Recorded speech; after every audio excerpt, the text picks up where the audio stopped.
Сегодня Якутским поисково-спасательным отрядом проводится практическое занятие по десантированию на водную акваторию. При помощи десантного оборудования спасатели производят спуск на гладь воды, и потом дальнейшая работа происходит по спасению пострадавших с глади воды с помощью оборудования вертолета ЛСГ-300. В данной отработке спасатели преодолевают психологические факторы, воздействующие на них, это так называемая высота и, соответственно, вода. При помощи оборудования должны спуститься, застраховать пострадавшего и поднять его на борт вертолета.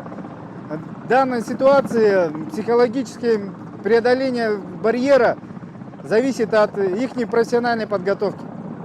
А как часто проходят подобные учения? Данные учения, занятия проводятся ежемесячно, согласно утвержденного плана, так как спасатели должны находиться в постоянной боевой готовности в данной ситуации по спасению в данных тренировках. Спасательные работы по данным тренировкам проводятся практически ежегодно. Это так в период паводковых мероприятий, пропуску паводковых вод, по спасению людей с речных судов, танкеров. Вот так проводилось в прошлом году, в этом году на реке Колыма при спасении охотников. Данные тренировки, они способствуют профессиональной подготовке спасателю и дают ему больше навыки при спасении пострадавших.